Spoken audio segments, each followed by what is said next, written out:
I think this fundamentally changes the economics of grocery and retail shopping. Around 15% of the square footage in these stores is dedicated towards checkout lanes. You can reduce the footprint, right? Use that square footage elsewhere. 15% is a lot of square footage. Weird to me why Amazon has just kind of slow played everything with Whole Foods. Whole Foods Market launching Amazon's Just Walk Out technology. Geez, finally. Whole Foods has been like the neglected black swan in this family. Amazon's trying to do Amazon Fresh.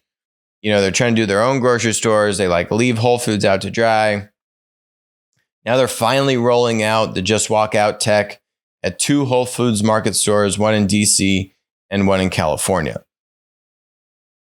Expected to open within the next year. The stores will offer Just Walk Out cashierless checkout lanes and self-checkout lanes, but not traditional checkout lanes.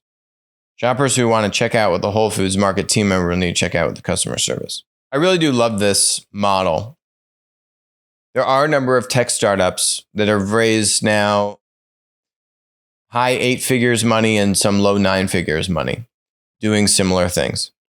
But I really do love the thesis around eliminating the checkout lane and changing the in-person shopping experience more than just the cool factor. 2 big reasons why I think this fundamentally changes the economics of grocery and retail shopping. In grocery, you have, I think, about 3% lossage historically. That means, you take something out of the refrigerated section, yogurt, you change your mind, you put it on the shelf, it goes bad, you got to throw it out. Theft, that's also included in that number. So grocery and food in general, such a low margin business to begin with. 3% lossage, very big deal. If you can even slash that by a third, right, bring it down to like 2%, it's a game changer for your margins. So when you take something off the shelf, the thing is tracking you. And if you don't put it back where you got it, the thing charges you, right? So it's actually bringing more accountability to the consumer shopping behavior. You take something off the shelf. If you don't like it, fine, you got to put it back. And otherwise, that's on you. Also, there's overhead from just staff needing to go and restock things because you didn't want it, right? There's just a lot of that additional overhead to keep the store organized and operating properly. So that's a big deal. In other industries where this tech could eventually be rolled out to, let's say like, more general retail, clothing shopping, clothing stores have insane amount of theft as an issue. With the cameras, with the tech, you're going to start hacking down on that concept of lossage, of stuff going bad or theft. The other economic game changer here is just the square footage, right? Around 15% of the square footage in these stores is dedicated towards checkout lanes. Now you don't need a checkout lane. The thing is automatically checking you out as you shop. You can reduce the footprint, right? Use that square footage elsewhere. 15% is a lot of square footage. And your staff, right? You don't need as much cashiers, staff to man the aisles. That's already been cut down by a lot of you've seen self-checkout technology. But now you basically get a combination of some staff reduction and just overall less footprint, because now you actually don't even need to go through the checkout process. Not to mention, it's just a delightful shopping experience when it works. As the tech gets refined and improved, I think that'll become less and less of an issue. So I really like this model.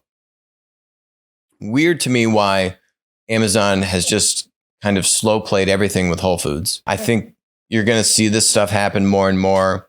It's a big investment. It's expensive. And I think that some of these tech startups have really compelling technology, but the economics are lacking. Really what those tech startups need is they need to get into the payment flow, which is really the big unlock here. There's a lot of money to be made when you disintermediate kind of the point of sale. And so how do the big credit card companies, Visa, MasterCard, Amex, really take a slug with one of these kind of just walk out competitors and start to change the economic model, right? for example, the store has to, if the chain has to foot the cost of installing all this technology, it's a big lift for a retail store to shoulder. If the just walk out startups can start to monetize by getting a bigger and bigger chunk of the payment flow, then they can subsidize more and more of the upfront costs to install the tech, right? And reduce the burden on the retail chain that is now having to, take a lot of that CapEx. So there's more on the business model of how these competitors get going to rival, what Amazon is doing. But I think there is a big opportunity there. Hi, I'm Alex. Thanks for watching the show. Make sure to hit that subscribe button, but even better, make sure to follow us on Odyssey, follow us on Rumble, and text us 203-646-5159. Text the word Monopoly. You'll be subscribed. You'll get updates about when we're going live, our latest videos, and we'll send you even a little goodie bag. And in the event that we all get banned from big tech, we'll still be connected.